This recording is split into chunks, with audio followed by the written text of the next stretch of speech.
ദൈവം യേശുക്രിസ്തുവിൻ്റെ തിരുനാമത്തിൽ വന്നത്. ഇസ്ലാമിന് ലഭിച്ച വരദാനം മുഹമ്മദ് ഈസ എന്ന ഷംസുൽ ഉലമ പുതിയ തള്ളലുകളുമായി രംഗത്ത് വന്നിട്ടുണ്ട്.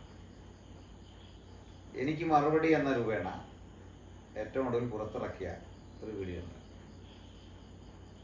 ഞങ്ങൾ ഉന്നയിച്ച വിഷയങ്ങളുമായിട്ടൊന്നും ഒരു ബന്ധമില്ലാത്തൊരു വീഡിയോ. എന്നാൽ അദ്ദേഹത്തിൻ്റെ അനുവാചകരായ മുസ്ലിം സുഹൃത്തുക്കൾക്കത് കുറേയൊക്കെ ആവേശം പോലും. അതിന് കാരണമുണ്ട്. ഈ മുസ്ലിം സഹോദരന്മാരെ തെറ്റിദ്ധരിക്കും ഈസ എന്തോ വലിയ ബൈബിൾ പണ്ഡിതനും ഒക്കെയാണെന്ന് തെറ്റിദ്ധരിച്ച് വരദാനമാണെന്ന് ഒ അബ്ദുള്ളയെ പോലെയുള്ള ആളുകൾ ഇങ്ങനെ പറഞ്ഞു കൊണ്ടു നടക്കുന്നുണ്ട്. ഈ മുഹമ്മദിന് പുകഴ്ത്തൽ വലിയ ഇഷ്ടമാണല്ലോ എന്ന് പറഞ്ഞാൽ മുഹമ്മദ് ഈസയ്ക്കും ഈ ഒ അബ്ദുള്ളയെ പോലെയുള്ള ആളുകൾ പുകഴ്ത്തുന്നത് കേൾക്കുമ്പോൾ വല്ലാത്തൊരു സുഖാനുഭൂതിയിലാണ്. ഞാൻ ഒരു വീഡിയോ ചെയ്തത് നിങ്ങളുടെ ശ്രദ്ധയിൽപ്പെട്ടു. മുഹമ്മദ് ഈസ ചോദിക്കും, നമ്മൾ കൊടുക്കും എന്നായിരുന്നു അതിൻ്റെ ഹെഡിങ്. അതിന് മറുപടി എന്ന വണ്ണം ഈസ പറയുന്നത് ഈ വീഡിയോ ടൈറ്റിലുമായിട്ട് ബന്ധമൊന്നുമില്ല. ഈസ പ്രസക്തങ്ങളായ ചോദ്യങ്ങൾ പലത് ഇതിനു മുമ്പ് ചോദിച്ചിട്ടുണ്ട്, അതിനൊന്നും മറുപടി ഞങ്ങൾ ആരും കൊടുത്തിട്ടില്ല. പിന്നെ വിശ്വവിഖ്യാതമായ പുതിയൊരു തള്ളൂടുണ്ട്. അദ്ദേഹം ഒരു വീഡിയോ ചെയ്യുമ്പോഴേക്ക് മിഷണറിമാർ 20 വീഡിയോ മറുപടി കൊടുക്കും. ഇതൊക്കെ പിന്നെ പറയുന്ന മുസ്ലിങ്ങളോടായതുകൊണ്ട് കുഴപ്പമില്ല. അവർ ഹദീസും ഖുറാനും നബിചര്യയൊക്കെ സഹിക്കുന്ന മനുഷ്യരായതുകൊണ്ട് ഇതുകൂടെ സഹിക്കാനൊക്കെ ഉള്ളൊരു പ്രാപ്തി അവർക്കുണ്ടാകും തന്നെയാണ് എൻ്റെ പ്രതീക്ഷ. ഏതായാലും എങ്ങനെയാണ് കഴിഞ്ഞ വീഡിയോയിൽ ഈസ തെറ്റിദ്ധരിപ്പിക്കാൻ ശ്രമിച്ചിട്ടുള്ളത് എന്ന് ഞാൻ പറയാം. ആദ്യം എൻ്റെ കഴിഞ്ഞ വീഡിയോയുടെ പശ്ചാത്തലം ഒന്ന് പറയാം. ഇന്ന് സമൂഹത്തിൽ നിലനിൽക്കുന്ന മതപരമായ അന്തഛിദ്രങ്ങൾക്കും പരസ്പര വിദ്വേഷത്തിനും കാരണം ഈ ഖുറാൻ പ്രഭാഷകർ ഭഗവത്ഗീതയും ബൈബിളിനെയൊക്കെ എടുത്ത് അന്യമതസ്ഥരെ വിമർശിച്ചു തുടങ്ങിയതാണ് എന്ന രൂപേണ ഒരു ക്ലിപ്പ് സമൂഹമധ്യേ പരക്കുന്നുണ്ട്. ഞാനത് പ്രസിദ്ധം ചെയ്തപ്പോൾ, ഷെയർ ചെയ്തപ്പോൾ പ്രിയപ്പെട്ട ഈസ അതിൻ്റെ താഴെ വന്നു. അങ്ങനെയല്ല, ഈ ഉസ്താദിന് തെറ്റുപറ്റിയിട്ടുണ്ട്. മറിച്ച് സെറാംപൂർ കാലത്ത്, സെറാംപൂർ യൂണിവേഴ്സിറ്റിയുടെ ഒക്കെ പഠന ആവിർഭാവ കാലത്ത് വില്യം ഗേരിയാണ് ഇത്തരം വിഷയങ്ങൾക്ക് തുടക്കം കുറിച്ചതെന്നും മിഷണറിമാർ തുടങ്ങി വെച്ചതിന് മുസ്ലിം സമൂഹം മറുപടി പറഞ്ഞിട്ടേ ഉള്ളൂ എന്നൊക്കെയാണ്. വസ്തുത അങ്ങനെ അല്ല. എന്നിട്ട് അതിലെ കാര്യകാരണങ്ങൾ ഞാൻ നിരത്തിയൊരു വീഡിയോ ആയിരുന്നു. അല്ലാതെ മുഹമ്മദ് ഈസ ചോദിച്ച ഏതെങ്കിലും ചോദ്യത്തിന് മറുപടി എന്നുള്ള നിലയിൽ ഞാൻ ടൈറ്റിലിട്ടിട്ടില്ല.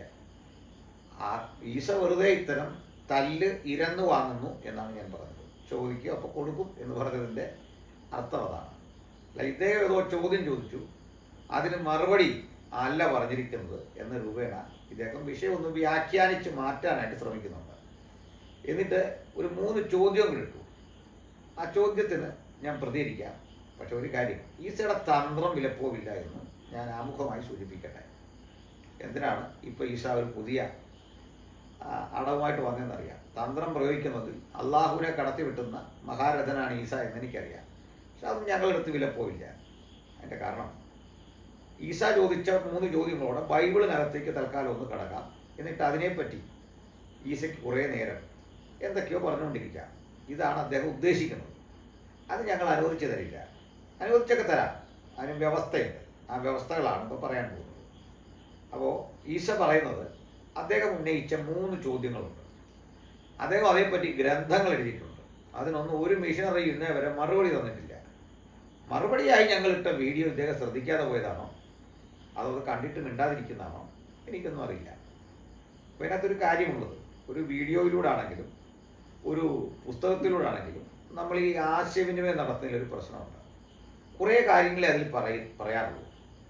അപ്പോൾ ഈ ചോദ്യകർത്താവ് ഉദ്ദേശിക്കുന്ന തരത്തിലെ ഉത്തരം വരുന്നില്ലെങ്കിൽ ഇദ്ദേഹത്തിന് വീണ്ടും ചോദിക്കണമെങ്കിൽ ഒരു വീഡിയോ ചെയ്താൽ പോരാ.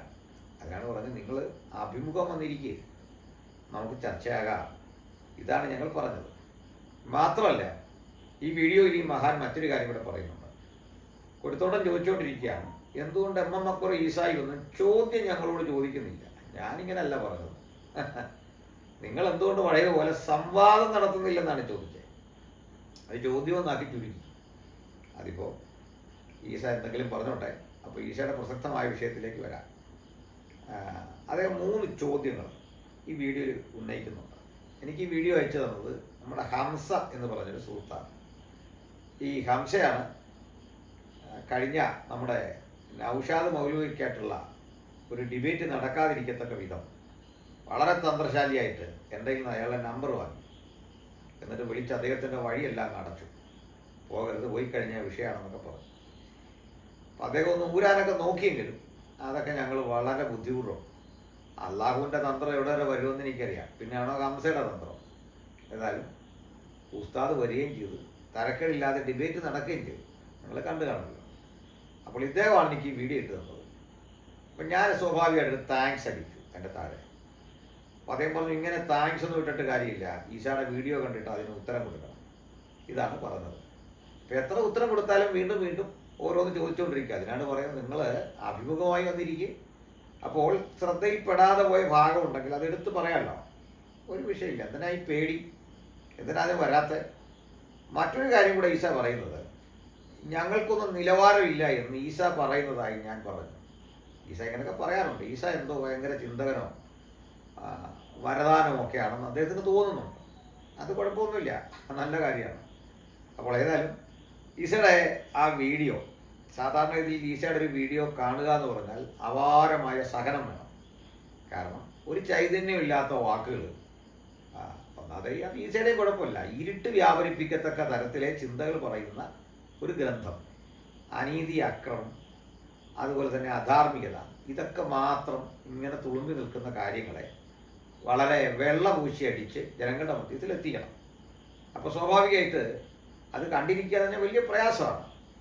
ഏതായാലും ഞാൻ ആ വീഡിയോ കണ്ടു. ഞാൻ വീഡിയോ കണ്ടു എന്നും പറഞ്ഞാൽ അദ്ദേഹം ശ്രദ്ധിക്കില്ല. കാരണം മറുപടി വന്നില്ല എന്ന് പറയും. നമ്മുടെ ഈ മ്യൂസീഷ്യന്മാരൊക്കെ ജഡ്ജായിട്ട് വന്നിരുന്ന് ചാനലിൽ നിന്ന് പറയില്ലേ, സംഗതി വന്നില്ല എന്ന് പറയുന്ന പോലെ മറുപടി വന്നില്ല. ഇന്ന് ഞാൻ ഇദ്ദേഹത്തിൻ്റെ ഈ വിഷമം അങ്ങ് തീർക്കാം, മറുപടി തന്നിട്ടേ ഉള്ളൂ. അപ്പോൾ മറുപടിയുടെ പ്രശ്നം, എനിക്കെല്ലാം വ്യവസ്ഥകളുണ്ട്. അതൊന്നും മറുപടിയേക്കുള്ളൊരു ആഹ്വാനമാണ് ഈ വീഡിയോ. അങ്ങനെ കാണാം. ഈസ തൻ്റെ വീഡിയോയിലൂടെ തുറന്നു പറയുന്നൊരു കാര്യമുണ്ട്. അതിലൊന്ന് ഈ ട്രിനിറ്റി എന്നത് സംബന്ധിച്ചുള്ള ഒരു ചോദ്യമാണ് ചോദിച്ചിരിക്കുന്നത്. അപ്പോൾ ആ ചോദ്യം 3 സർവശക്തന്മാരുണ്ടെങ്കിൽ 3 ദൈവങ്ങളുണ്ടോ എന്ന് അദ്ദേഹം ചോദിച്ചതിന് ഇന്നേ വരെ മറുപടി വന്നില്ല. അപ്പോൾ അദ്ദേഹത്തിന് മറുപടി എന്ന രൂപേണ ഞാനും സെൽമൻ സോളമനും നടത്തിയ ഒരു ചർച്ചയെ അവലംബമാക്കിക്കൊണ്ട് ഡെനീസ് സെബാസ്റ്റ്യൻ പറഞ്ഞു, ഇങ്ങനൊന്നും അല്ല, മറുപടി വരണമായിരുന്നു. ആ വീഡിയോ അത് ക്ലിപ്പായി കിട്ടുന്നുണ്ട്. അപ്പോൾ അനിൽക്കുടത്തോട്ടത്തിൻ്റെ ഒക്കെ ഒപ്പം നിൽക്കുന്ന ഒരാൾ പറയുന്നു, അതിൽ ഉത്തരം വന്നില്ല, നിങ്ങൾ കേട്ടുള്ളൂ എന്നൊക്കെയാണ് പറഞ്ഞത്. ഇതുപോലെ ഞങ്ങൾക്ക് എത്ര വീഡിയോ തരാനുണ്ടാവും? മുസ്തഫ മൗലവിയൊക്കെ ചേർന്ന് ഈ മുഹമ്മദ് ഈസയുടെ ഓരോ പരാമർശങ്ങൾക്കെതിരെ അദ്ദേഹം നിമിത്തമാണ് ഖുറാനും മുഹമ്മദും ഒക്കെ തെരുവിൽ വികലമായി വ്യാഖ്യാനിക്കപ്പെട്ടത് എന്ന രൂപേണ എത്രയോ കാര്യങ്ങളുണ്ട്. അപ്പോൾ സ്വന്തം പാളയത്തിൽ ഇങ്ങനെ ഒരാൾ അഭിപ്രായ വ്യത്യാസം പറഞ്ഞു എന്നത് ഒരു വിഷയത്തിൻ്റെ ആധികാരികതയൊന്നുമല്ല, അത് ഡെനീസ് സെബാസ്റ്റ്യൻ്റെ അഭിപ്രായമാണ്. അതുകൊണ്ട് ഞാൻ ഈ ട്രിനിറ്റി സംബന്ധിച്ച് ഇദ്ദേഹം പറഞ്ഞ ചോദ്യത്തെ ഒന്ന് ഫേസ് ചെയ്യാം. അതിന് കാരണമുണ്ട്. എത്ര സർവശക്തനുണ്ട്? 8-ാം മിനിറ്റിലാണ് മുഹമ്മദ് ഈസ തൻ്റെ വീഡിയോയിൽ ചോദിക്കുന്നത്. ആ കൂടെ 9-ാം മിനിറ്റിൽ 56-ാമത്തെ സെക്കൻഡിലാണെന്ന് തോന്നുന്നു ഈ ഡെനീസ് സെബാസ്റ്റ്യൻ്റെ ഏതാണ്ട് അതിനടുത്തൊരു ടൈമിൽ ക്ലിപ്പ് ഇട്ടുകൊണ്ട് അദ്ദേഹം ഇങ്ങനെ വിജയ ശ്രീലാളിതനാകുന്നുണ്ട്. അപ്പോൾ ഇത് സംബന്ധിച്ചുള്ള എൻ്റെ ഒരു വിശദീകരണത്തിലേക്ക് വരാം. എൻ്റെ കാരണം പറയാം. എൻ്റെ മുഹമ്മദ് ഈസയ്ക്ക് കൊടുത്ത ഏതെങ്കിലും വിശദീകരണത്തിൽ തൃത്വം എന്ന ഒരാശയം വിശദീകരിക്കാതെ പോയിട്ടുണ്ടെങ്കിൽ അത് മനഃപൂർവ്വം തന്നെയാണ്. അതിന് കാരണം പറയാം. കാരണം ഞാൻ തൃത്വത്തെക്കുറിച്ച് ഇതൊന്നും അല്ലാത്തൊരു 3 വീഡിയോ ചെയ്തിട്ടുണ്ട്.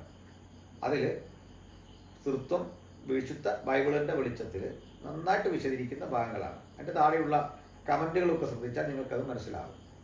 അപ്പോൾ അവിടെ ഈ കമൻറ്റുകൾ ശ്രദ്ധിച്ച് അപ്രിഷിയേറ്റ് ചെയ്യുന്ന ആളുകൾ സ്വാഭാവികമായിട്ടും ക്രൈസ്തവരായിരിക്കുമല്ലോ. എന്നാൽ ഇസ്ലാമിക സുഹൃത്തായിട്ടുള്ള മുഹമ്മദ് ഈസയ്ക്ക് ഇത് മനസ്സിലാവുന്നില്ല, അല്ലെങ്കിൽ മുഹമ്മദ് ഈസ ചോദിച്ച ചോദ്യത്തിന് തക്ക മറുപടി ആകുന്നില്ല എന്ന് സഹോദരൻ ഡെനീഷിൻ്റെ ക്ലിപ്പിനെ ആധാരമാക്കിക്കൊണ്ട് മുഹമ്മദ് ഈസ പറഞ്ഞെങ്കിൽ അതിനൊരു കാരണമുണ്ട്. എൻ്റെ മറുപടി, ഞാൻ തീർച്ചയായിട്ടും താങ്കളുടെ എല്ലാ സംശയങ്ങൾക്കും നിവാരണം വരുത്തിക്കൊണ്ട് ഈ ട്രിനിറ്റി ചർച്ച ചെയ്യാൻ തയ്യാറാണ്. മറ്റൊന്നും അവിടെ പറയില്ല. ഞാൻ 100% തയ്യാറാണ്. നിങ്ങൾക്ക് ഇഷ്ടമുള്ള വിഷയം കൂടെ ആയിരിക്കുമല്ലോ, ഒരു പ്രശ്നം എനിക്ക് ആ കാര്യത്തിലില്ല. അപ്പോൾ താങ്കൾ പറയുന്നിടത്ത്, അല്ലെങ്കിൽ ഞാനും താങ്കൾ കൂടെ ഒരുമിച്ച് സൗകര്യപ്രദമായ സ്ഥലത്ത് ട്രിനിറ്റി നമ്മൾ ചർച്ച ചെയ്യും. അതിന് മുമ്പൊരു കാര്യമുണ്ട്. ഒറ്റ അവസ്ഥ, താങ്കൾ ഒരു മുസൽമാനാണ്. ഒരു മുസൽമാൻ എന്ന നിലയിൽ ക്രൈസ്തവനായ എന്നോട് ഒരു ചോദ്യം ചോദിക്കുന്നതിന് അങ്ങയുടെ ഭൂമിക ഏതാണ്, അങ്ങയുടെ ഗ്രൗണ്ട് ഏതാണ്? അതൊരു നിഷ്പക്ഷമതിയായ അന്വേഷകൻ്റെ അല്ല, അത് ജിജ്ഞാസപടുവായ ഒരു പഠിതാവിൻ്റെയും അല്ല, മറിച്ച് മുസ്ലിമായ ഒരു തിരുത്തൽവാദിയുടേതാണ്. അല്ലെങ്കിൽ ആ പേരിനേക്കാൾ കുറെ കൂടെ നല്ലത് ക്രൈസ്തവ പക്ഷം വിട്ട് മുസ്ലിം ഭാഗത്ത് നിൽക്കുന്ന ഒരു വിമർശകൻ്റേതാണ് തിരുത്തൽവാദം. ആ പദത്തേക്കാൾ നല്ലത് ഇതാണ്.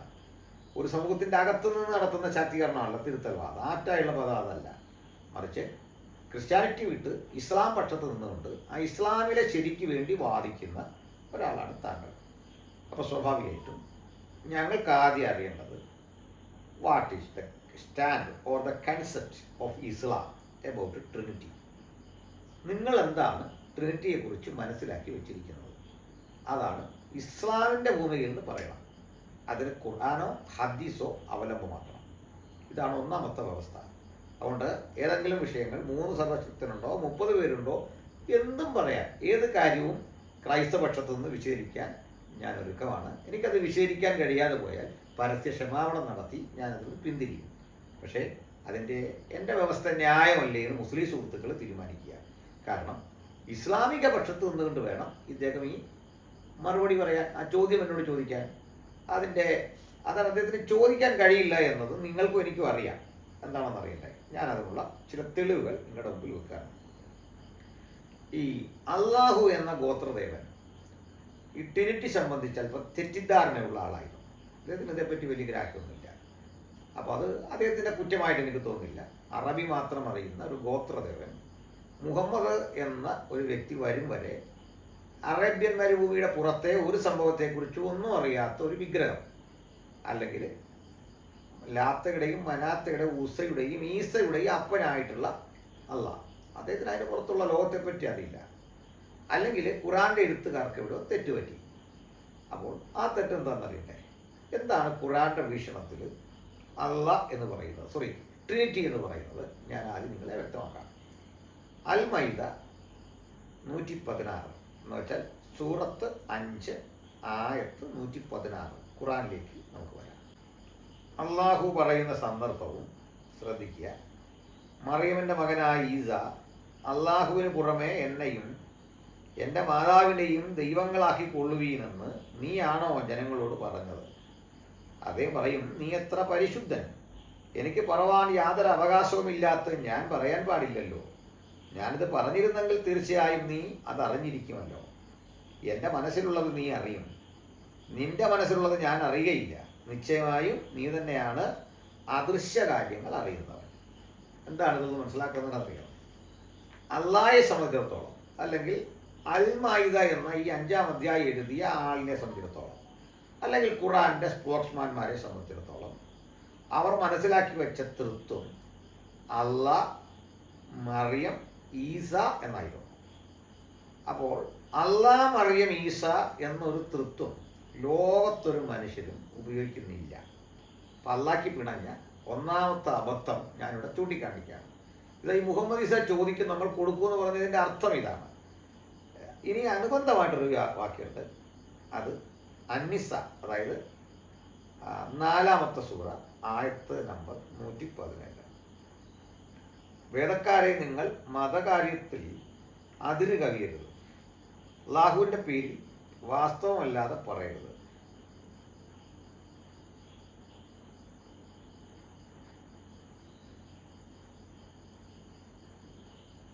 മറിയമിൻ്റെ മകനായ മസീഹ് ഈസ അള്ളാഹുവിൻ്റെ ദൂതനും മറിയമിലേക്ക് അവൻ ഇറക്കിക്കൊടുത്ത വചനവും അവനിൽ നിന്നുള്ള ഒരാത്മാവും മാത്രമാകുന്നു. അതുകൊണ്ട് നിങ്ങൾ അള്ളാഹുവിലും അവൻ്റെ ദൂതനിലും വിശ്വസിക്കുക. തൃത്വം എന്ന വാക്ക് നിങ്ങൾ പറയരുത്. നിങ്ങളുടെ നന്മയ്ക്കായി നിങ്ങൾ അതിൽ നിന്ന് വിരമിക്കുക. അള്ളാഹു ഏക ആരാധ്യൻ മാത്രമാകുന്നു. തനിക്കൊരു സന്താനമുണ്ടായിരിക്കുക എന്നതിൽ നിന്ന് അവൻ എത്രയോ പരിശുദ്ധനത്രേ. ആകാശങ്ങളിലുള്ളതും ഭൂമിയിലുള്ളതുമല്ല അവൻ്റെതാകുന്നു. കാര്യകർത്താവായി അള്ളാഹു തന്നെ മതി. ഇവിടെ തൃത്വത്തെ കുറിച്ച് ഒരു വിമർശനം 4-ാം സൂറയിൽ നടത്തിയിട്ട് 116 5-ന്റെ 116 വരുമ്പോൾ അള്ളാഹുവിനെ അറിയാവുന്ന തൃത്വം മൂപ്പര് പറയാണ്, അല്ലയോ ഈസ, നീ നിനക്ക് പുറമെ അള്ളാഹുവിനെയും മറിയമിനെയും ദൈവങ്ങളാക്കിയിട്ടുണ്ടോ?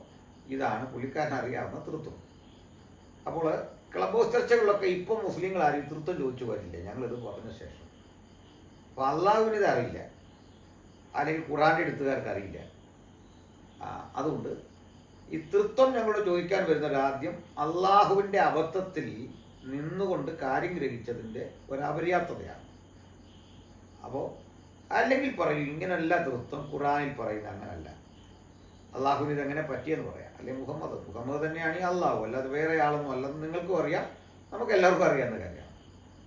അപ്പോൾ മുഹമ്മദ് തൻ്റെ കച്ചവട യാത്ര മധ്യേ പരിചയപ്പെട്ട ക്രൈസ്തവരിൽ ഒരു വിഭാഗം ആളുകൾ ഈ തിരുക്കുടുംബ ആരാധന നടത്തുന്ന ആൾക്കാരായിരുന്നു. അതായത് ഈ മറിയത്തെ, അതുപോലെ ഔസേപ്പ് പിതാവിനെ, ഉണ്ണീശോയൊക്കെ ആരാധിക്കുന്ന ആൾക്കാരായിരുന്നു. അപ്പോൾ ഈ ചിത്രം കണ്ട് മുഹമ്മദ് തെറ്റിദ്ധരിച്ചു, ഈ താടിക്കാരനായ അപ്പച്ചൻ അള്ളാഹുവും മറിയം അവരുടെ മിറിയാമും നടുക്കിരിക്കുന്ന കുഞ്ഞ് ഈസാ നബിയുമാണ് തെറ്റിദ്ധരിച്ചു. ഇതായിരിക്കാം ക്രൈസ്തവരുടെ തൃത്വമെന്ന് ഇദ്ദേഹം തെറ്റിദ്ധരിച്ചു. ആ തെറ്റിദ്ധാരണയാണ് ഖുറാനിൽ കിടക്കുന്നത്. എന്നാൽ ഇതാണ് മുഹമ്മദ് ചോദിക്കുക അല്ലെങ്കിൽ ഞങ്ങൾ കൊടുക്കും എന്ന് പറയുന്നതിൻ്റെ അർത്ഥം. അള്ളാഹുവിനെ അറിയാത്ത, അള്ളാഹുവിന് ഇല്ലാത്തൊരു വിമർശനം മുഹമ്മദ് ഈസ കൊണ്ടുവരുന്നതിൻ്റെ മാനദണ്ഡമാണ് അറിയേണ്ടത്. അപ്പോൾ ഇതിന് മറുപടി തരുന്ന പക്ഷമേ എനിക്ക് ഉത്തരം പറയാൻ ബാധ്യതയുള്ളൂ. കാരണം മുഹമ്മദ് ഈസ സത്യാന്വേഷിയായി ഞങ്ങളുടെ അടിയിലേക്ക് വരികയല്ലല്ലോ. ഇത് അദ്ദേഹത്തിന് ബൈബിളിൻ്റെ പഠിതാക്കളോ അല്ലെങ്കിൽ അതിൻ്റെ വിശദീകരണം കൊടുത്ത പുരോഹിതന്മാരോ പറഞ്ഞ തൃത്വം മനസ്സിലാകാതെ ഏകദൈവം ഉണ്ട് എന്ന് കരുതി ഇസ്ലാമിൽ പോവുകയും അത് ശ്രേഷ്ഠമായ മാർഗമാണെന്ന് പറഞ്ഞ് ഞങ്ങളെ എല്ലാം അങ്ങോട്ട് ക്ഷണിക്കുന്ന ആളാണ്. അപ്പോൾ ആ നാമത്തിൻ്റെ ശ്രേഷ്ഠത പറയുന്നതിന് പകരം അദ്ദേഹത്തിന് മനസ്സിലാകാതെ പോയ തൃത്വം വീണ്ടും വന്ന് വിമർശിക്കുന്നതിൽ അർത്ഥമില്ല. അവിടെയാണ് ഞങ്ങൾ ചോദിക്കാൻ പറയൂ, ഞങ്ങളുടെ തെറ്റിദ്ധരുത്തി തരൂ, ഇവിടെയാണ് പ്രസക്തി. അപ്പോൾ അനുവാദകർക്ക് ഒന്നാമത്തെ ചോദ്യത്തിനുള്ള എൻ്റെ പ്രതികരണം മനസ്സിലായി കാണും. ഞാൻ ആഴത്തിൽ കടന്ന് ഇദ്ദേഹത്തിന് മറുപടി കൊടുക്കാൻ കഴിയാത്തതിൻ്റെ കാരണം ഇത്രയേ ഉള്ളൂ. അദ്ദേഹം തൻ്റെ അവസരവാദപരമായ നിലപാട് വിട്ട് നയം വ്യക്തമാക്കണം. എന്താണ് മുസ്ലിങ്ങൾ മനസ്സിലാക്കിയിരിക്കുന്ന ട്രിനിറ്റി, അല്ലെങ്കിൽ എന്താണത്? അദ്ദേഹം ബന്ധപ്പെട്ട് ഈ മോഡലിസത്തെയൊക്കെ കണ്ടിക്കുന്നുണ്ട്. അതുപോലുള്ള സമയമെടുപ്പോലും വേണ്ട ഇത് വിശദീകരിക്കാൻ. രണ്ടാമതായിട്ട് ഇദ്ദേഹം പറയുന്നത് അനിൽക്കുടത്തോട്ടം മോഡലിസം പഠിപ്പിക്കുന്നു. ഞാനെവിടെയാണ് മോഡലിസം പഠിപ്പിച്ചത്? ഞാനതിൻ്റെ ചർച്ചകളുടെ വെരി ബിഗിനിങ്ങിൽ തന്നെ കൃത്യമായി ട്രിനിറ്റി എന്തായെന്ന് മനസ്സിലാക്കിയിട്ടാണ് ചർച്ചയ്ക്ക് വന്നത്. ആരൊക്കെയോ മോഡലിസം പഠിപ്പിച്ച് കാണും, അത് ഞാൻ ഉത്തരവാദിയൊന്നുമല്ല. എനിക്ക് എൻ്റെ കാര്യം നോക്കിയാൽ മതി ഈ വിഷയത്തിൽ. അപ്പോൾ എൻ്റെ അനുവാദകർക്ക് മനസ്സിലായി കാണും, ഇദ്ദേഹം ഒരു ചോദ്യം ചോദിക്കുമ്പോൾ അദ്ദേഹം ഏത് ഗ്രൗണ്ടിൽ നിന്ന് ചോദിക്കുന്നു എന്നത് പ്രസക്തമാണ്, അല്ലാതെ ഉത്തരത്തിന് പ്രസക്തിയൊന്നുമില്ല. അപ്പോൾ അദ്ദേഹം ചോദിക്കട്ടെ. അപ്പം ഞാൻ കൃത്യ ഉത്തരം പറയാൻ കഴിയുന്നില്ല, ക്ഷമാപണം നടത്തി ഞാനിതിൽ നിന്ന് പിന്തിരിക്കും. അതിപ്പോൾ എന്ത് ഗ്യാരണ്ടി വേണം? അനുവാദത്തിൽ തന്നെ ബാക്കി തീരുമാനിക്കാം. രണ്ടാമത്തെ കാര്യം, പഴയ നിയമത്തിലെ യഹോവയും പുതിയ നിയമത്തിലെ യേശു ഒരാളാണോ? അപ്പോൾ യേശു ആരാധനയ്ക്ക് യോഗ്യനാണോ എന്നൊക്കെ ഒരു ചോദ്യമാണ് ചോദിച്ചിരിക്കുന്നത്. ഇതാണ് ഉത്തരം പറയാൻ പോകുന്നത്. ആദ്യം നിങ്ങൾക്ക് പഴയ നിയമത്തെക്കുറിച്ചുള്ള കാഴ്ചപ്പാടെന്ന് പറയും, മുസ്ലിമിൻ്റെ കാഴ്ചപ്പാട്, അല്ലാതെ അത് പറഞ്ഞാൽ എങ്ങനെ ഒക്കുന്നത്? പുതിയ നിയമത്തെക്കുറിച്ചുള്ള കാഴ്ചപ്പാട്. ഇപ്പോൾ ഈസാടെ തന്നെ ഒരു വാദഗതിയാണ്, 4 സുവിശേഷങ്ങളിൽ നിന്ന് യേശു ദൈവമാണെന്ന് കാണിക്കണം. അപ്പോൾ 4 സുവിശേഷങ്ങളാണോ നിങ്ങൾ വിശ്വസിക്കുന്നത്? അത് പറഞ്ഞു തന്നാൽ മതി. അപ്പോൾ സ്വന്തം വിശകലനത്തിൻ്റെ മാനദണ്ഡം എന്നൊന്നും വ്യക്തമാക്കാൻ കഴിയാത്ത ഒരാളാണിത്. അപ്പം നിങ്ങളുടെ അതോറിറ്റിയുള്ള ഗ്രന്ഥം പറയും, ഞങ്ങൾക്കെല്ലാം അതോറിറ്റി ഉള്ളതല്ലേ. അപ്പം നിങ്ങൾ പറയൂ, ബൈബിളിലെ ഇന്ന ഗ്രന്ഥങ്ങളിൽ നിന്ന് തരാവൂ എന്നുള്ള ഷാഢ്യത്തിൻ്റെ കാരണം പറ. അപ്പം നിങ്ങൾക്ക് ബൈബിളിനെ പറ്റിയുള്ള നിങ്ങളുടെ നിലപാട് പ്രഖ്യാപിക്കേണ്ടി വരും. അത് തിരുത്തിയതാണോ, മാറ്റത്തിരുത്തലോ കൂട്ടിച്ചേർക്കലോ ഒക്കെ വന്നതാണെങ്കിൽ മുഹമ്മദ് പറഞ്ഞതും അള്ളാഹു പറഞ്ഞതുമായ ഖുറാനിലെ വേദവചനങ്ങൾ ഓതിക്കൊണ്ട് നിങ്ങൾക്കിത് തെളിയിക്കാൻ സാധിക്കുമോ? അത് തെളിയിച്ചെങ്കിലേ പഴയ നിയമത്തിലുള്ള യഹോവ പുതിയ നിയമത്തിലെ യേശുവാണോ എന്ന ചോദ്യത്തിന് തൃപ്തികരമായൊരു മറുപടി പറയാൻ പറ്റും. കാരണം ഒരു കോർട്ടിൽ ചർച്ചയ്ക്ക് വരുമ്പോൾ കോഡ് എന്താണെന്ന് അറിയുന്നില്ലെങ്കിൽ, നിയമം എന്താണെന്ന് അറിയുന്നില്ലെങ്കിൽ, ലോ എന്താണെന്ന് അറിയാതാണെങ്കിൽ നമ്മളെങ്ങനെ ചർച്ചയ്ക്ക് വരുന്നത്? അപ്പം ലോ പ്രധാനമല്ലേ? അപ്പം നിങ്ങളുടെ ആ ചർച്ചയ്ക്ക് അടിസ്ഥാനമായിട്ടുള്ള ഗ്രന്ഥാവലിയുടെ പ്രത്യേകത പറയണം. അതായത് ബൈബിൾ എന്ന് പറയുന്നത് ദൈവവചനമാണോ? ആണെങ്കിൽ എത്ര ശതമാനം, ഏതൊക്കെ ഭാഗം, നിങ്ങൾ എന്തുകൊണ്ട് ബാക്കി ഭാഗം നിരാകരിക്കുന്നു, ഏതൊക്കെ ഭാഗം നിങ്ങൾക്ക് ആധികാരികമാണ്, അത്രയും ഭാഗങ്ങളെ ആധികാരികമായി കാണാനും ബാക്കി ഭാഗങ്ങളെ നിരാകരിക്കാനും മുഹമ്മദോ അള്ളാഹുവോ നിങ്ങൾക്ക് അനുമതി തരുന്നുണ്ടോ? ഉണ്ടെങ്കിൽ എവിടെയാണ്? ഇതറിയണ്ടേ? ഇതറിയാതെ ചർച്ച പോയാൽ ആ ചർച്ച നമ്മൾ ബീറ്റിംഗ് അറൗണ്ട് ദ ബുഷ് എന്ന് പറയുന്ന പോലെയാണ്, പ്രത്യേകിച്ച് ഗുണമൊന്നും ഉണ്ടാവില്ല. അപ്പോൾ ഇതാണ് കാര്യം. ഇനി മൂന്നാമത്തെ ഒരു വിഷയത്തിലൊക്കെ വരികയാണ്. വിശുദ്ധ പൗലോസിനെ യെരുസലേമിലെ സഭ അംഗീകരിച്ചിരുന്നു എന്നാണ് ചോദ്യം. അപ്പോൾ ആ ചോദ്യത്തിന് ഉത്തരം ഇതേ ഉള്ളൂ. യെരുസലേമിലെ സഭയും പൗലോസും രണ്ടു വഴിക്ക് സഞ്ചരിക്കുന്നവരല്ല. ഇതൊക്കെ മുഹമ്മദ് ഈസ കെട്ടിപ്പോക്കുന്ന ചില കുരുട്ട് പദ്ധതിയും വാദവും ഒക്കെ തന്നെയാണ്. കാരണം നിങ്ങൾ ഈ പറയുന്ന കാര്യമൊന്നും ഈ ഈ മുസ്ലാമിക ലോകത്ത് മുഹമ്മദിനുണ്ടായിരുന്നില്ല. നിങ്ങൾ ഈ പറയുന്ന വാദം അള്ളാഹുവിനുണ്ടായിരുന്നില്ല ഈ വാദം. അങ്ങനെയാണെങ്കിൽ ഈ മുഹമ്മദ് ആയിരുന്നില്ലേ പൗലൂസിൻ്റെ ഏറ്റവും വലിയ വിമർശകനാകണ്ടേ? ബാലുശ്ശേരിയൊക്കെ പറയുന്നത് സകല തിന്മകളുടെയും കാരണഭൂതനായ പൗലൂസ് എന്നൊക്കെയാണ്. അദ്ദേഹം അട്ടിമറിച്ച് കളഞ്ഞു, അദ്ദേഹം ഇതിനെ മുഴുവൻ തിരുത്തി എന്നൊക്കെയാണ് പറയുന്നത്. നട്ടലുണ്ടെങ്കിൽ പറയൂ, അള്ളാഹുവിന് പൗലൂസിനെ കുറിച്ചുള്ള അഭിപ്രായം എന്താണ്? അള്ളാഹുവിന് മുഹമ്മദിന് ഈ പൗലൂസിനെ പറ്റിയുള്ള അഭിപ്രായം എന്താണ്? അദ്ദേഹം മോശപ്പെട്ട ഒരാളാണോ? ആണെന്ന് വിമർശിക്കുന്ന ഭാഗം എവിടെയാണ്? അപ്പോൾ നിങ്ങൾക്ക് ഈ പറയുന്ന കാര്യത്തിൽ നിങ്ങൾ ചോദിക്കും, ഞങ്ങൾ തരും എന്ന് പറഞ്ഞതിൻ്റെ അർത്ഥം ഇത് തന്നെയാണ്. കാരണം നിങ്ങൾക്ക് നിങ്ങളുടെ അധ്യാത്മിക ഗ്രന്ഥം വഴി നിങ്ങളുടെ സത്യങ്ങളൊക്കെ ഉണ്ടെങ്കിൽ അത് തെളിയിക്കാമായിരുന്നു. അതിനു പകരം അവരർ വിശ്വസിക്കുന്ന അവരുടെ ഗ്രന്ഥങ്ങളിലേക്ക് നുഴഞ്ഞു കയറി അതിലെന്തൊക്കെയോ കുഴപ്പമുണ്ട് എന്ന് വരുത്തി തീർക്കാനുള്ള കുലിശ ശ്രമമാണ് ഇത്തരം ദാവക്കാർ ചെയ്തുകൊണ്ടിരുന്നത്. അത് നിങ്ങൾ ചോദിച്ചു വാങ്ങിയത് എന്ന അർത്ഥത്തിലാണ് പറഞ്ഞത്. അല്ലാതെ ഇദ്ദേഹം ഏതോ പണ്ട് ചോദിച്ച ചോദ്യത്തിന് ഞാൻ ഇന്ന് മറുപടി പറയാമെന്ന് പറഞ്ഞ് വരുമെന്നല്ല. ഇനി ഇദ്ദേഹം പറയാണ് അദ്ദേഹം ചോദിച്ച ഒരു ചോദ്യത്തിനും ഉത്തരമില്ല, മറുപടിയില്ല എന്ന് പറയുമ്പോൾ ഞാൻ ഉത്തരം പറയാൻ റെഡിയാണ് 3 ചോദ്യത്തിനും. എന്താണ് ഉത്തരം എന്നറിയണ്ടേ? ഒറ്റ കാര്യം, നമ്മൾ തമ്മിൽ സംസാരിക്കുമ്പോൾ അതിനൊരു ക്രമീകരണം വേണ്ടേ? ആ ക്രമീകരണമാണ് ചോദിച്ചത്. നിങ്ങൾ പറയുന്നു തൃത്വത്തെക്കുറിച്ചുള്ള നിങ്ങളുടെ സംശയം. ഉത്തരം തരാൻ പറ്റുന്നില്ലെങ്കിൽ ഞാൻ ക്ഷമാപണം പറഞ്ഞ് നിർത്താം. എനിക്കതല്ലേ പറ്റില്ല. നിങ്ങൾ പറയുന്നത് അംഗീകരിക്കാം. അപ്പോൾ ആദ്യത്തെ കാര്യം എന്താണെന്ന് വെച്ചാൽ, നിങ്ങൾ ദയവായി ഞങ്ങൾ മനസ്സിലാക്കിയിട്ടുള്ള പിതാവ് പുത്രൻ പരിശുദ്ധാത്മാവ് തന്നെയാണോ നിങ്ങൾ ഈ വിമർശിക്കുന്ന തൃത്വം? നിങ്ങൾ എന്ന് പറഞ്ഞാൽ മുഹമ്മദ് ഈസ എന്ന വ്യക്തി എനിക്ക് വിഷയമല്ല, ഒരു മുസൽമാൻ്റെ അഭിപ്രായമാണ് കേൾക്കേണ്ടത്. That you must talk from Quran or ഹദീസ്. നിങ്ങൾ അവിടെ നിന്നാണ് എടുത്തുകൊണ്ട് വരുന്നത്. നിങ്ങളുടെ അഭിപ്രായത്തിന് എന്ത് പ്രസക്തി? അപ്പോൾ ഞാൻ പറഞ്ഞ ഒന്നാമത്തതിനുള്ള പ്രതികരണം നിങ്ങൾക്ക് മനസ്സിലാക്കാം. രണ്ടാമത്തതിൻ്റെ പ്രതികരണമാണ് പറഞ്ഞത്, ഈ പഴയ നിയമത്തിൽ പറയുന്ന യഹോവയും പുതിയ നിയമത്തിൽ പറയുന്ന യേശു ഒരാളോ അല്ലെന്നാണ് ഞാൻ എത്രയോ തവണ വ്യക്തമാക്കിയിട്ടുണ്ട്, പലതവണ വ്യക്തമാക്കിയിട്ടുണ്ട്. യേശുവിനെ യഹോവ എന്ന് വിളിച്ചിട്ടുണ്ട്, പിതാവിനെ വിളിച്ചിട്ടുണ്ട്, പരിശുദ്ധാത്മാവ് എലോഹീമിൻ്റെ ആത്മാവാണ്, യാഹുവയുടെ ആത്മാവാണ്. ആ വിധത്തിൽ 3 പേരെയും വിളിച്ചിട്ടുണ്ട്. അത് സന്ദർഭങ്ങൾക്കനുസരിച്ചാണ് അത് കണ്ടെത്തുക, തിരിച്ചറിയുക. അത് ഞാൻ പറഞ്ഞേ ഉള്ളൂ. ഡീപ്പായിട്ട് അത് വിഷയം പറയാനൊരു ബുദ്ധിമുട്ടുമില്ല. അങ്ങനെയെങ്കിൽ ഒറ്റ കാര്യം, നിങ്ങൾ ഈ പറഞ്ഞ പഴയ നിയമം എന്ന ഗ്രന്ഥം അല്ലെങ്കിൽ പുതിയ നിയമം എന്ന് പറയുന്ന ഭാഗം ഇതൊക്കെ എടുത്താൽ, പുതിയ നിയമത്തിലാണല്ലോ യേശുവിനെ നേരെ പറയുന്നത്. അപ്പോൾ ഈ ഭാഗങ്ങളെക്കുറിച്ചുള്ള ഒരു മുസ്ലിമിൻ്റെ നിലപാട് പറയുന്നത് ചോദ്യം അന്തസ്സായിട്ട് ചോദിക്കുക. അതല്ലേ വേണ്ടത്. അല്ല നിങ്ങളുടെ കൂടെ ഒരാൾക്കെങ്കിലും ഈ ബൈബിളിനെ പറ്റി ഒരു നിലപാട് ഉറപ്പായിട്ടുണ്ടോ? ഒരാൾക്കെങ്കിലും. അപ്പോൾ ഈ ഒരു അവസ്ഥയ്ക്ക് മാറ്റം ഉണ്ടാകണം. അപ്പോൾ ചുമ്മാ അതൊക്കെ വിളിച്ചു പറഞ്ഞിട്ട് ഈ സ്വയം പ്രശംസ നടത്തി കുറേ വീഡിയോ ഇട്ടിട്ട് ഞങ്ങളെല്ലാം ഒരു വീഡിയോ താങ്കൾ ഇടുമ്പോൾ 20 എണ്ണം ഇടുമെന്നൊക്കെ ഓബ്ദുള്ളയുടെ അടുത്തൊക്കെ ചെന്ന് പറഞ്ഞാൽ പുള്ളി വിശ്വസിക്കും. മനസ്സിലായില്ലേ? അല്ല ഞങ്ങൾക്കൊന്നും അതിൻ്റെ ആവശ്യമൊന്നുമില്ല. ഇദ്ദേഹം എന്തോ വലിയൊരു സംഭവമാണ് സ്വയം ധരിച്ചിരിക്കുന്ന ആ കാര്യത്തിൽ നിങ്ങളങ്ങനെ വിശ്വസിച്ചോളൂ. കാരണം ഈ മുഹമ്മദ് ഇങ്ങനെയൊക്കെയായിരുന്നു, ഞാൻ അറിവിൻ്റെ മഹാനഗരമാണ്, അതിലേക്കുള്ള വാതിലാണ് അലി എന്നൊക്കെ പറഞ്ഞാണ് ഈ ചന്ദ്രനെ വെട്ടിപ്പിളർന്നൊക്കെ. അപ്പം നിങ്ങൾ ഇങ്ങനെയൊക്കെ പറഞ്ഞില്ലെങ്കിലേ അത്ഭുതമുള്ളൂ. അതിൽ എനിക്ക് പ്രശ്നമൊന്നുമില്ല. പിന്നെ ഇദ്ദേഹം പറഞ്ഞ അനിൽക്കുടത്തോട്ടെ ഇങ്ങനെ പതിവ് പോലെ ഒരു തിട്ടിട്ട് പ്രവാചകനെ തെറി പറയുന്നുണ്ട്. ആയിഷ ബീവിയുടെ കല്യാണം, അഫ്സയുടെ കല്യാണം, ഇതൊക്കെ പറയും. ഇതൊക്കെ ഇല്ലാത്ത കാര്യമാണോ? ഇതൊക്കെ ഉള്ള കാര്യമാണ്. അപ്പോൾ ഈ 3 ചോദ്യം വഴി മുഹമ്മദ് ഈസ ഇട്ട ഒരു ലക്ഷ്യമുണ്ട്.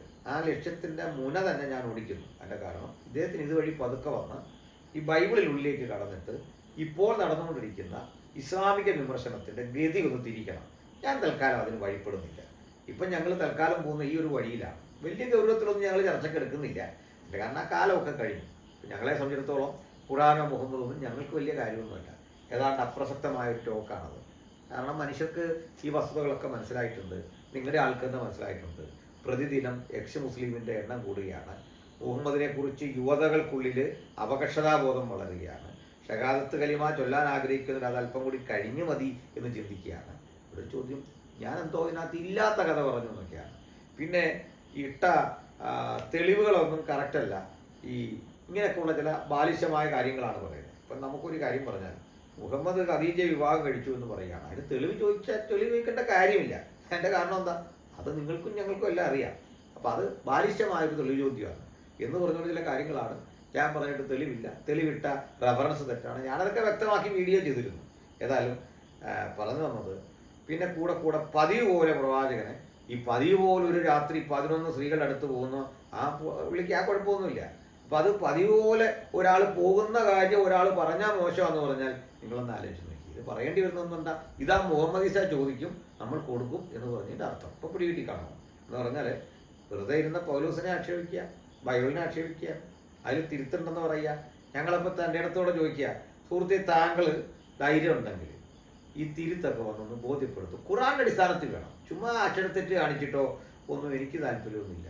താങ്കൾ ഖുറാൻ്റെയോ ഹദീസുകളുടെ അടിസ്ഥാനത്തിൽ ബൈബിളിനും അതിൻ്റെ അനുവാചകർക്കും ആഖ്യാനത്തിൽ തെറ്റുപറ്റിയെന്ന് കാണിച്ചു തന്നാൽ ഞാൻ പരസ്യമായിട്ട് എഗ്രി ചെയ്യും. പക്ഷേ നിങ്ങളുടെ ഒക്കെ ഖുറാൻ ഉണ്ടായിരിക്കണം. ഖുറാൻ്റെ കണ്ണാടിയിലൂടെ വേണം നിങ്ങൾ ഇതൊന്ന് വിശദമാക്കി തരാൻ, അല്ലെങ്കിൽ നമുക്ക് റൈറ്റ് ഇല്ല. അതിൻ്റെ കാരണം കൂടി പറയാം. താങ്കൾക്ക് ബൈബിളിൽ എന്തോ അപജയങ്ങളുണ്ടെന്നും അതിനകത്തെന്തോ കുഴപ്പമുണ്ടെന്നും കണ്ടെത്തി കുഴപ്പമില്ലാത്തൊരു സ്ഥലത്ത് പോയി നിൽക്കുന്നു എന്ന് അവകാശപ്പെടുന്ന ഒരാളാണ്.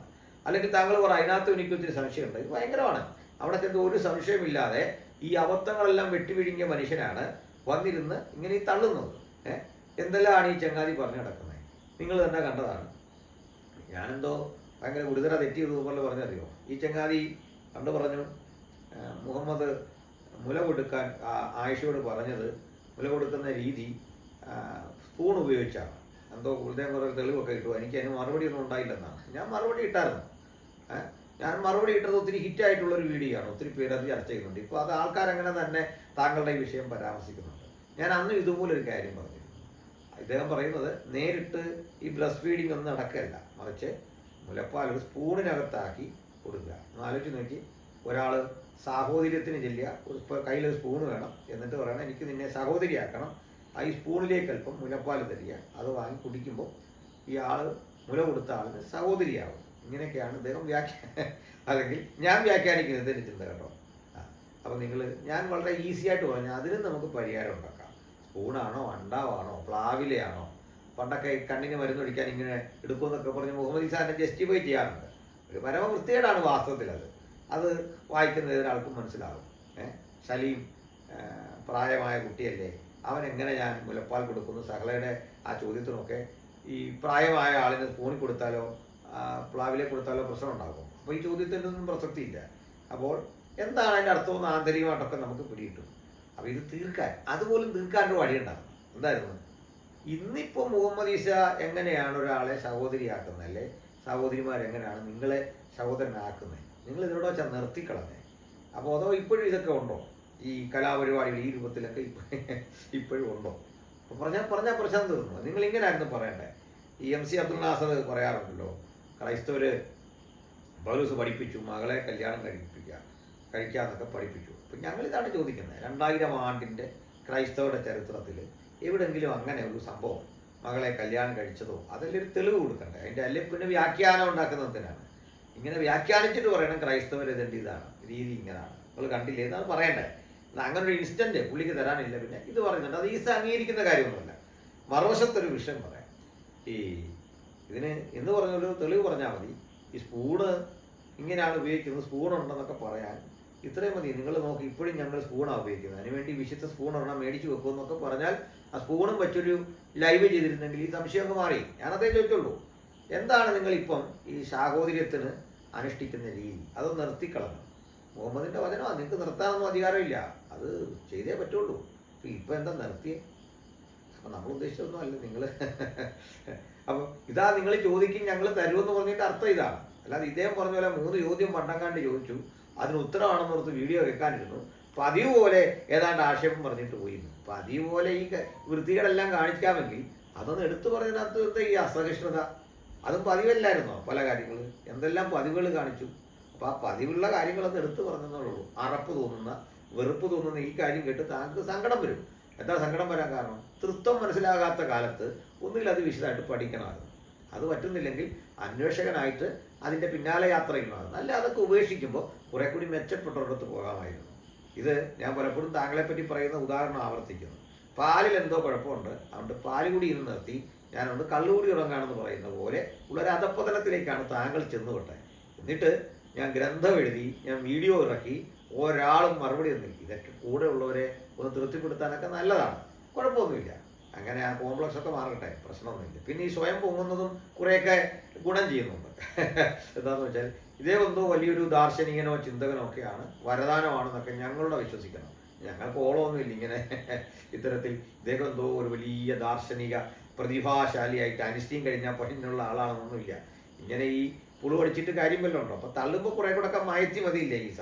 നമ്മളൊക്കെ ഒന്നുമല്ലേ പരിചയപ്പെട്ട നാൾ പോലും പരസ്പരം അറിയുന്ന ആൾക്കാരല്ലേ. അപ്പോൾ അങ്ങ് ചെയ്തു വെച്ചേക്കുന്ന കാര്യമെന്ന് വെച്ചാൽ താങ്കൾ സ്വന്തം നിലയിൽ താങ്കളുടെ വിശ്വാസത്തെ പ്രചരിപ്പിക്കേണ്ടതിന് പകരം അപരമത വിദ്വേഷവും അപരമത വിമർശനവുമായി രംഗത്ത് വന്നു. അപ്പോൾ സ്വാഭാവികമായിട്ട് ചോദിക്കുകയല്ലേ. അപ്പോൾ പറയാം വില്യംകേരിയുടെ കാലത്ത് തുടങ്ങി, അതിനു മുമ്പ് തുടങ്ങി, ഞാൻ അതിന് തന്ന വീഡിയോയ്ക്ക് താങ്കൾ പറയാ ചോദ്യത്തിന് ഉത്തരമില്ല എന്ന് പറഞ്ഞ് അങ്ങനെ വെക്കും. അതുകൊണ്ട് അനുവാചകർ എല്ലാവരും കേട്ട് ഞങ്ങൾക്കിടയിൽ നിങ്ങളൊരു വിധി പറ. ഞാൻ പറയുന്നല്ലോ അപ്രസക്തമായ കാര്യമാണോ?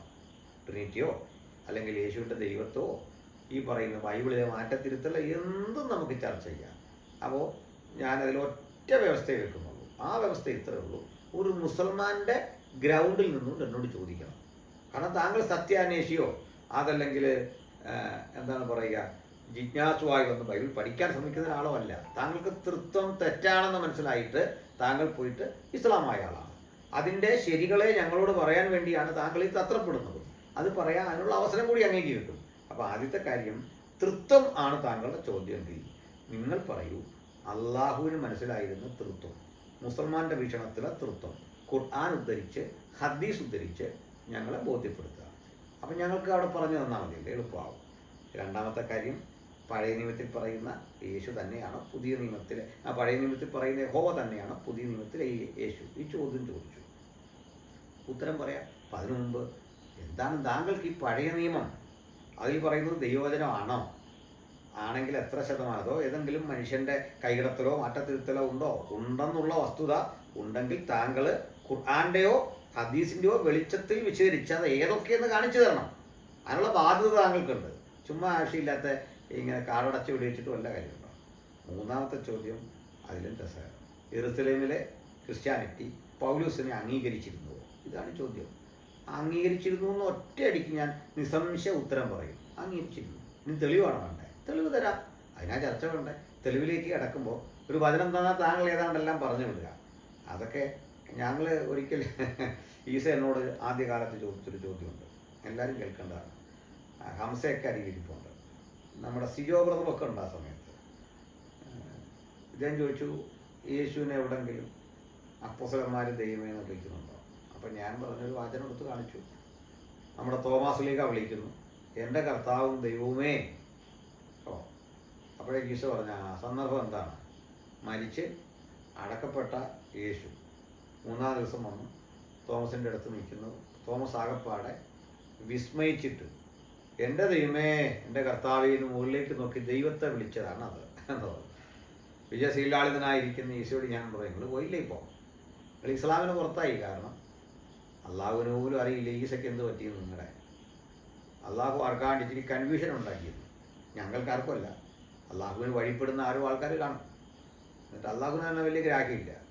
അപ്പോൾ പക്ഷേ ലോകത്താദ്യമായിട്ടൊരു മുസൽമാൻ പറയുക യേശു ഉയർത്തെഴുന്നേറ്റം. അപ്പോൾ ഇതാ നിങ്ങൾ ഇന്നിങ്ങനെ ചാടും, മുഹമ്മദ് സാ ചോദിക്കും, ഞങ്ങൾ കൊടുക്കുമെന്ന് പറഞ്ഞാൽ ഇത്രേ ഉള്ളൂ. ഇപ്പോൾ പിടികിട്ടിയാം. അപ്പോൾ ഏതായാലും ഞാൻ അധികം വിശദീകരിക്കുന്നില്ല. ഇന്ന് ഈ വീഡിയോ അവസാനിപ്പിക്കുമ്പോൾ ബൈബിളിലെ സഭാപ്രസംഗം പറയുന്നൊരു കാര്യം ഓർക്കുന്നു, കുറവുള്ളത് എണ്ണി തികപ്പാൻ വയ്യ. മുഹമ്മദ് സാ എത്ര കൈയും കാലും ഇട്ടടിച്ചാലൊന്നും ഈ ഖുറാൻ അതൊന്നും വെളുപ്പിക്കാൻ, അതിൽ പറയുന്ന വൃത്തിഹീനതയൊന്നും വെളുക്കാൻ പോകുന്നില്ല. അതൊക്കെ മനുഷ്യർക്ക് മനസ്സിലായി കഴിഞ്ഞു. നിങ്ങൾ മാതൃകാപുരുഷനായി കാണുന്ന മഹത് വ്യക്തിയെ, ഈ നിങ്ങൾ ദൈവമെന്ന് കാണുന്ന അള്ളാഹുവിനേക്കാൾ മീതെ നിങ്ങൾ പ്രതിഷ്ഠിച്ച് ആവേശം കൊള്ളുന്ന ഈ മഹാരഥൻ അദ്ദേഹത്തിൻ്റെ വാക്കുകളും പഠിപ്പിക്കലും ഒന്നും കാര്യപ്രസക്തമായ കാര്യങ്ങളായിരുന്നില്ലെന്ന് മാത്രമല്ല, ഒരു ജനതയെ, ഒരു സമൂഹത്തെ മുഴുവൻ വഴിവിട്ട ജീവിതം നയിക്കാൻ അത് പ്രേരകമായിട്ടുണ്ട്. ക്രൂരതയുടെയും അനാശാസ്യങ്ങളുടെയും വിഡ്ഢിത്തങ്ങളുടെയും അധർമ്മത്തിൻ്റെയും ഇരുണ്ട ലോകത്തുകൂടി മനുഷ്യർ ചിലരെ നയിക്കുന്നതിൽ അദ്ദേഹം വിജയിച്ചു എന്ന കാര്യത്തിൽ തർക്കമൊന്നുമില്ല. അത് പതിവായി നിന്ന് ഏതാണ്ട് ഇദ്ദേഹത്തെപ്പറ്റി പറയാമെന്നൊന്നും വേണ്ട. പിന്നെ ഇത്രയേ ഉള്ളൂ. അപ്പോൾ നിങ്ങൾക്ക് നിങ്ങളുടെ വിഷയം സ്വന്തം നിലയിലും സ്വന്തം വീക്ഷണഗതിയിലും അവതരിപ്പിക്കാനുള്ള അപര്യാപ്തത കൊണ്ട് ഇങ്ങനെ കടന്നു വന്ന് വിഷയമായി ബന്ധമില്ലാത്ത വിധത്തിൽ എന്തൊക്കെയോ പുലമ്പിക്കഴിഞ്ഞാൽ ഞങ്ങൾ കൃത്യമായ മറുപടി അതിന് പറഞ്ഞിരിക്കും. അതിനകത്തൊരു വിട്ടുവീഴ്ച ഉണ്ടാവില്ല എന്നുള്ള സ്നേഹബുദ്ധിയാലുള്ള ഓർമ്മപ്പെടുത്തൽ ഞാൻ നടത്തുന്നു. ഒപ്പം ഞാനിവിടെയും ഇവർ ഞങ്ങളോട് എന്തേ ചോദ്യം ചോദിക്കാത്തതെന്നല്ല പറയുന്നത്. അക്ബർ സാഹിബ് ആകട്ടെ ഈ ചങ്ങാതിമാരെല്ലാം നാടൊട്ടുക്ക് ആളുകളെ ഇങ്ങനെ വെല്ലുവിളിച്ചുകൊണ്ട് ഇസ്ലാം വെല്ലുവിളിക്കുന്നു എന്നൊക്കെ പറഞ്ഞ് പണ്ട് നടത്തിക്കൊണ്ടിരുന്ന ഈ സ്നേഹ സംവാദത്തിന് എന്ത് പറ്റിയെന്നാണ് ചോദിച്ചത്. ധൈര്യമുണ്ടോ ഒരു സംവാദം പൊതുസ്ഥലത്ത് നടത്താൻ എന്നാണ് ചോദിച്ചത്. അതല്ലെങ്കിൽ ഞങ്ങൾ സജ്ജീകരിക്കുന്ന സംവാദ ഭൂമികയിലേക്ക് വരാൻ ആംബിയർ ഉണ്ടോ എന്നാണ് ചോദിച്ചത്. അല്ല വേറെ ഏതാണ്ട് ചോദ്യം ഞങ്ങളോട് ചോദിക്കുന്നു പറയാൻ ഞങ്ങൾ എന്നെ ആൻസർ ഷീറ്റുമായിട്ടിരിക്കുകയാണോ, ഞങ്ങൾ എന്നെ PSC എഴുതാൻ പോകണോ? അപ്പോൾ അതുകൊണ്ട് അതൊക്കെ കൈവച്ചു. അത്തരം കാര്യങ്ങളൊന്നും ഞങ്ങളുടെ അടുത്ത് വിജയിക്കില്ല എന്നത് കൃത്യം പറയാം. ഏതായാലും ഇന്ന് ഈ വീഡിയോ കണ്ട എല്ലാവർക്കും ഒരിക്കൽ കൂടി കർത്താവായ യേശുക്രിസ്തുവിൻ്റെ അനുഗ്രഹീത നാമത്തിൽ നന്ദി പറയുന്നു.